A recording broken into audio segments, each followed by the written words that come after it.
I'm very excited to bring to you Jen Dalton today.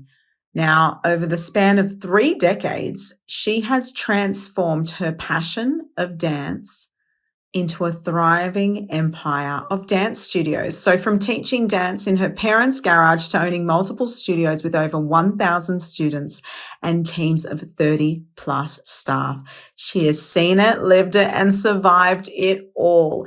And now, as a coach and speaker, she will be one of our expert guests presenting at our upcoming event, Studio Biz Summit. And the topic she's going to bring to you is scale without working more, the 3 key ways to scale your business. Now, Jen and I met at Victorian Dance Festival probably, I don't know, maybe 2 years ago now. And we've kept connected since. I've since seen her at other events, and it's been wonderful to get to know her both in person and online. I couldn't resist but invite her into the summit as a speaker. She's just so approachable and she keeps it real. Her teachings are tangible. So she actually says, not only does she share in this podcast episode those 3 key ways to really scale your business, but she also talks about in the summit how, get your pen and paper out, get ready to work, because she is going to really make sure that you walk away with something that you can actually work with.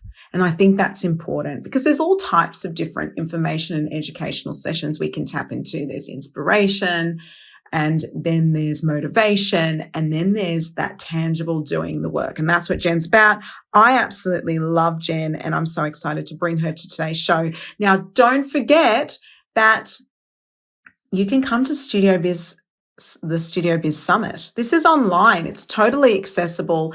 It's not only accessible to be a part of, because you can tap into it virtually, you've also going to get the recordings of it, and it's an accessible price. I mean, this is crazy town. This is crazy town. You have to check it out. I mean, this is an incredible lineup of speakers, and there's so much value, so much value. So make sure you jump in, Studio Biz Summit, head to the link in the description, which is josephinelancuba.com/summit. Okay, I won't hold you back any further. Let's jump in and introduce you to the wonderful Jen Dalton. Hello and welcome to Studio Biz and All That Jazz. I'm your performing arts business coach and host, Josephine Lancuba. This show is designed to bring you inspiration, information, and the instruments you need to create and grow the studio biz of your dreams. I will bring you a mix of solo episodes as well as interviews where I tap into the minds of industry experts. My career started as a performer over 2 decades ago. I later became a speaker, theatrical producer, and talent manager, as well as having a successful teaching career in singing, drama, and dance. 10 years into my professional journey, I became a mama of 2, and with a baby on my hip, opened up my very own performing arts studio. From hardship and humble beginnings to 4 studio locations and a multi-6-figure performing arts biz, I know how to attract students and keep them coming back for more. And in the show, I will share with you my experiences to help you thrive and fast-track your path to success. I know you have a spark inside of you with dreams and goals for the future. As your coach and mentor, I'm here to help you step into your limelight and be a cheerleader in your ear each and every week. So get ready to be entertained and inspired as we talk studio biz and all that jazz. Welcome, Jen Dalton, to Studio Biz and All That Jazz, one of our wonderful upcoming speakers at Studio Biz Summit. Thank you for being here. Thank you so much for having me today. Now, I would love for you to tell everyone a little bit about yourself. This is the first time we've had you on the show, and I just think it would be so fantastic for everyone to get to know you a little bit more. So tell us a bit about your background. Okay, so I've danced since I was 2, so it's been in the blood. And then I started a studio, or unintentionally started a studio at 14 and kept it going. And 30 years down the track, I've actually just sold that studio. Through that time, at its peak, I had over 1,000 students across 6 locations and managing staff of over 30. And it was something that, as I sit back and reflect, it's such a big achievement to sort of get to this point. However, as I've evolved, so I started full on teaching, of course, within the classroom, and it was all about the kids. Then that evolved to the teaching side of things, where I was then looking after the teachers and really focusing and mentoring my teachers. And then that then moved to studio owners. And so just sort of this natural progression happened. And yeah, so after 30 years, I decided to sell. And so now I am spending time supporting and coaching studio owners, for those who want to simply simplify and scale their studio. I love that. And and congratulations, by the way, that's a really big thing to do, to step out of that world and really step into the new. We were actually talking about that off camera before we hit record. So it is a really big step. So congratulations, Jen. Thank you very much. Now, you mentioned scaling, and that is actually something that you're going to be talking about at Studio Biz Summit.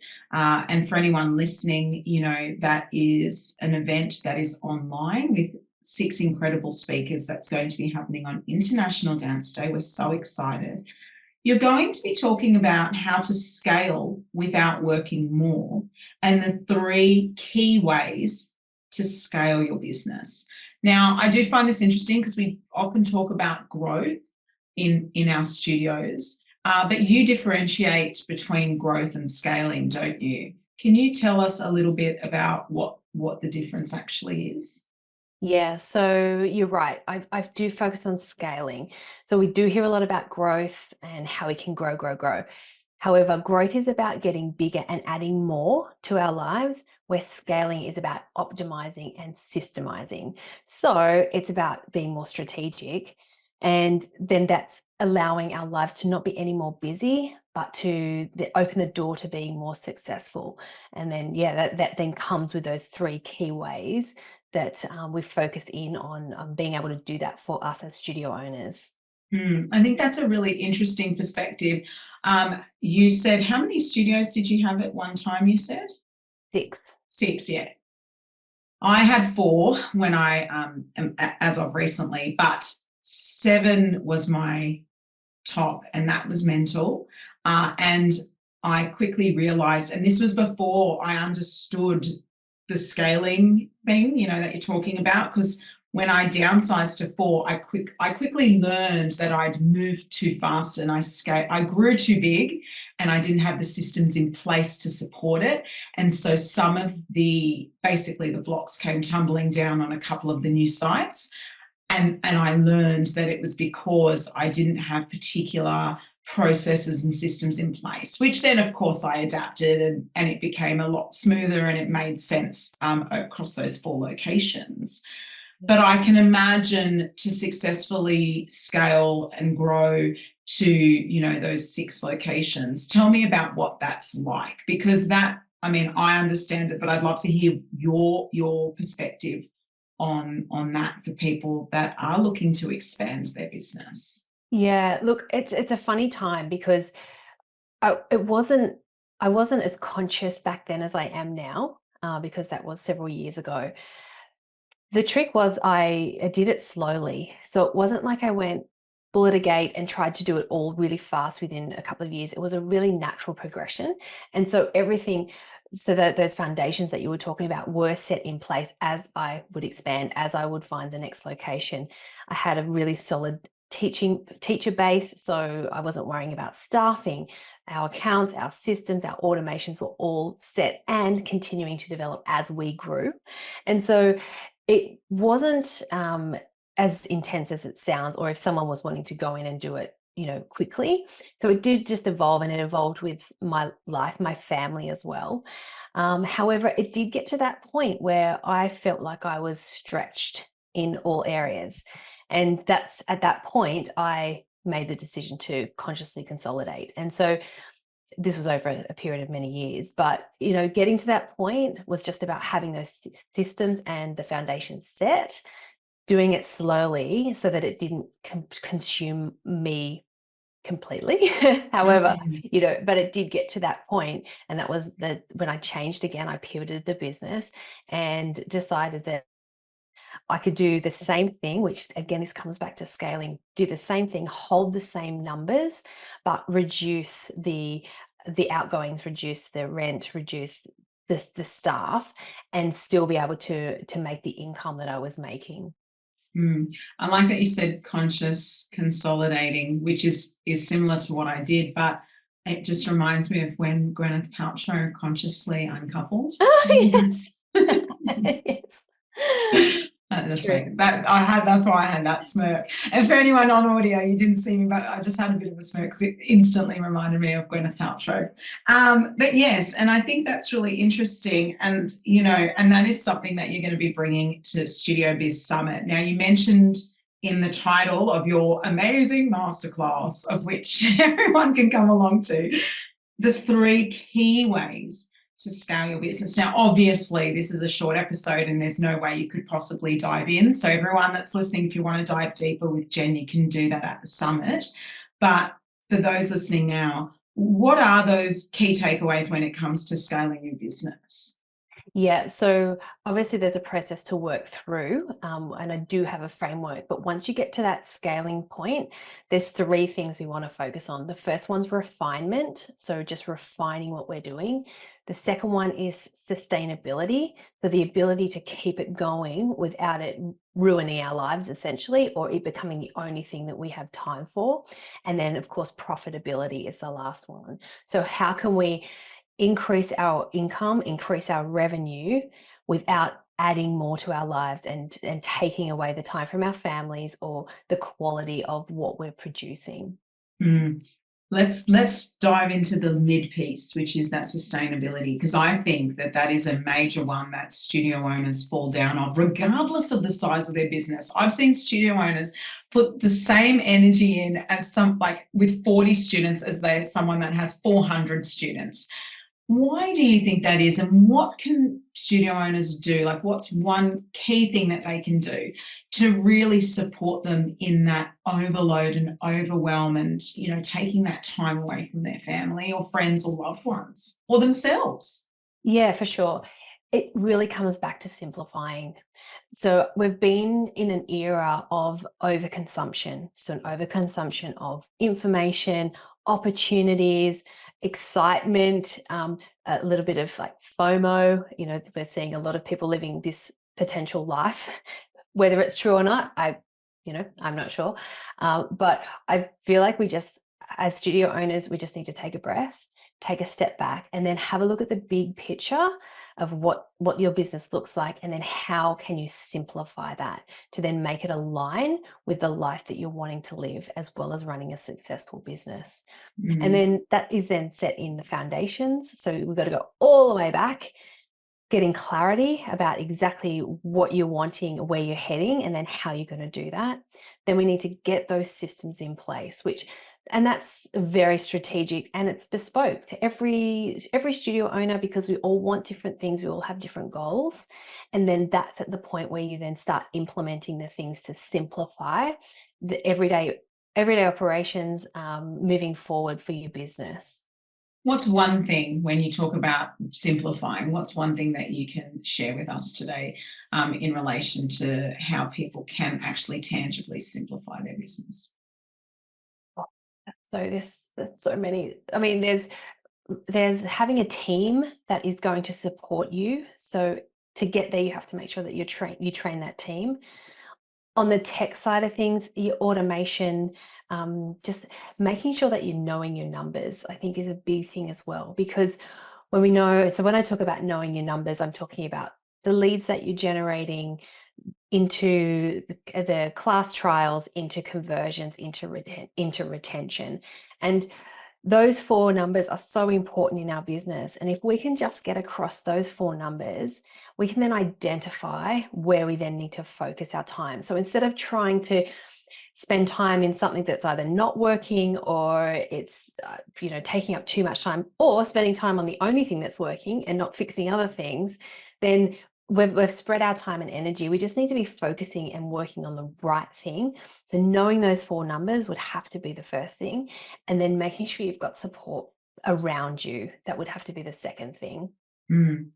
Yeah, which can be tricky sometimes, especially if you're a studio owner that's sort of doing it all on your own. And I think that that's something to consider. And I'm sure you're going to tap into that more in your masterclass inside the summit.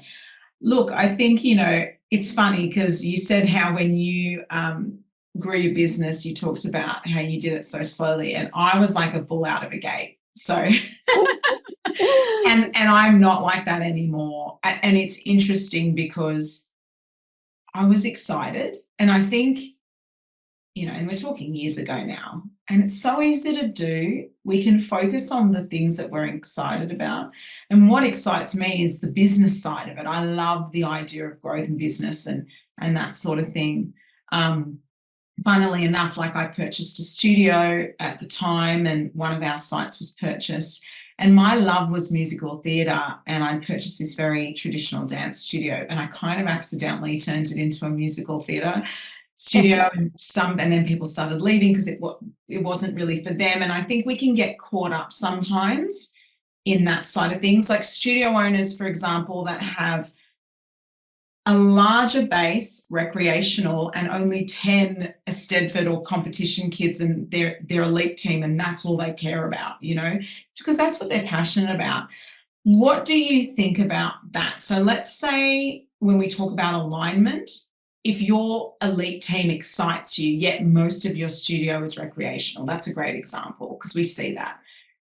Do you think that when it comes to alignment, that we should be then building ourselves to be the elite studio if that's what you want, versus serving the recreational and tapping into why people actually come to you? Like, what's your thoughts on that? That's a really good question. And I had been having some conversations with studio owners just over the past weekend, because I was away for VDF and had some great conversations. And VDF being Victorian Dance Festival, by the way. Yep. Sorry. And it's really interesting, particularly speaking to younger studio owners. And I love it, and I love them because they are so passionate. You can hear the excitement in their voice, which is really refreshing when you talk to older ones like us. Yeah. The language is definitely different. But a common thing that I do have with that is they just are wanting to get the big space. They're wanting to take on that release of a unit and then the whole fit out. And literally a conversation I was having on Friday with a studio owner was he's saying, I just want to be in this space. And I just said, you have to make a decision of what's really important. So this particular studio owner is only 3 months in. He's doing exceptionally well, which is, credit to him. So I was saying to him, you're clearly doing something right. However, what do you want and where do you see yourself? If you were to take on a lease of $80,000-$90,000 a year, you don't have to fit it out. You will never get ahead. You will never get ahead unless you've got some amazing inheritance or something. Like, I'm just talking for a normal layperson who, comes in starting from scratch. So that was the conversation. It was like, what do you want? Where do you see yourself, and how quickly do you want to get there? So that conversation, and then how important then is that? And like you were talking about with that recreation versus competition, it's tricky. It's tricky because, again, it has to be about what you truly want. So if you want to run a successful, profitable business, and sometimes we have to step away from what we love and focus in on what's working. Or you do a complete switch and you can then focus on what you want, but then there's going to be other sacrifices. And so it's just a matter of what someone wants to do. Then once they've identified that, so getting clear on that, once they've identified that, then going all in on what it is that they want to do, knowing what the consequences are. And sometimes we can make decisions based on ego, and that's natural. That's a human trait. When, like I said, bull at a gate, you said you slowly moved through these venues. I opened up 3 sites at once within 6 months. Yeah, wow. Yeah, that was crazy. But I learned from that so much. It was the best business lesson 101 I could have ever have had. And I think, just like this example that you've given, it can be an ego metric. Yeah, absolutely. And Absolutely. it's not actually even about what you love or the numbers or the profitability. It's about none of it. It's just, I just want the venue. Yeah. I want to say I have 7 sites. You know, there's a lot of inner work in that as well. It can come with maturity or can just come with doing the work, Yeah. regardless of age. Or I But think there's some that it never comes to. Like there are mm, just some that don't, and that's totally fine. There's no right or wrong. It's just what they want. I know of a studio owner that never, so she, similar age to us, and she just never got the business side of it, and just continually would start studios and then run them into the ground because there was never the profitability to keep them going. There wasn't that sustainability, and so she just never got it, and that's fine. That's fine, mm. but yeah, Well, it's fine and not fine, isn't it? well, It's if not that's fine her because choice. if it's damaging to them long term, you know. Yeah, that's right. Exactly. Yeah. Mm. So I find that really interesting because, again, this isn't just about scaling. This is about you talking about scaling without working more. And I think that that is the trick, isn't it? It is the trick. However, to get there, you have to put in the work. You have to be consistent. So we don't want to be adding extra things. We don't want to be spreading ourselves thin. And to start with, as we're building through the process to get to this sustainability piece in the studio, there is work that has to be done. And a lot of times it's stuff we don't want to do. But it's like, do you commit yourself to 12 months to just put your head down, go hard, and get to a place where then the momentum starts to take over, so you're not needed? Or do you keep struggling day to day? Or do you go so hard that you completely burn out and then you can't keep moving forward? And that's why, if you've got a community around you, having that support, someone on the outside looking in and helping and supporting you with your specific business, is where it's pure gold, because having that outside vision is a lot clearer than someone who's in it. Really appreciate that you've said that and that there is work involved, because I often say that to my clients. And I think it's very important to say that because we often look at social media and, again, the 4-hour work week and all this stuff. And I think that's the danger zone, Yep. because we're aspiring to something that is so unrealistic for most. It's not impossible, of course it's not, but these people that are talking about the 4-hour work week are usually established CEOs or, digital nomads that have outsourced team to VAs and all. It's not your business. It's not your business model. So, I just think that there's a reality to that as well. And there is work to be done, but like you said, through the work, and that intentional, consistent work, I think consistency being the key there, Yeah. then the ease can come, but it's not, the rags to riches story overnight. What do they say? Many say it took me 10 years to become an overnight success. Yeah. Yeah. And that's the reality of the people we're seeing online. Like, I only work 4 hours. What about the past 10, 12 years that have got you to there? So yeah, it is good for people to just remember that. Yeah, I actually saw an entrepreneur that I actually quite like, and they were mentioning that whole, I only work 10 hours a week and I earn millions of dollars.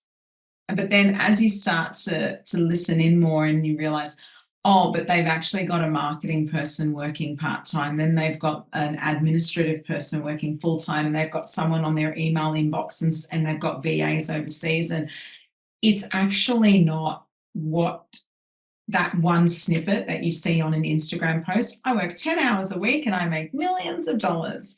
So, we need to learn how to scale without working more, Jen. That's the key. Well, that's what I'm going to bring. I'm going to bring all the secrets to the summit. So people are going to just have to join, get a ticket and join. Yeah, and look, a ticket is $27. It's literally the cost of a pizza. We are doing this because we want to bring community together.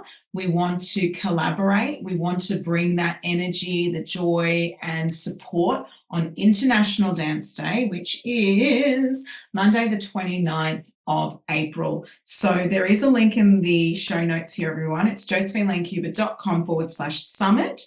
Now, everyone listening, here is the amazing Jen Dalton. She will be one of the 6 incredible speakers at the event. Tell everyone what they can expect in your masterclass. So from me, I am very practical. There's very little fluff that go into any of my trainings.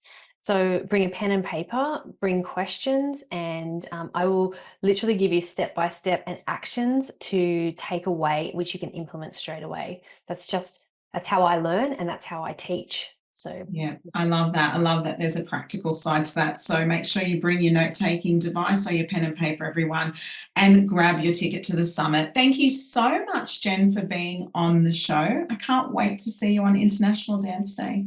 Such a pleasure. Thank you for having me.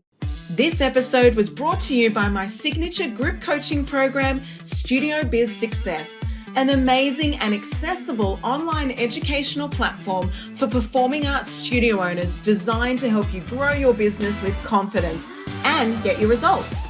Check it out at josephinelancuba.com, along with other great industry resources to help you leap into the studio biz you deserve. If you love this episode, be sure to share it with your friends. You can tag me on social media at Josephine Lancuba and give it a review. Your support helps the show to grow so I can continue to provide you with useful, informative content. I'm Josephine Lancuba, your biggest cheerleader. Thanks for listening and shine bright.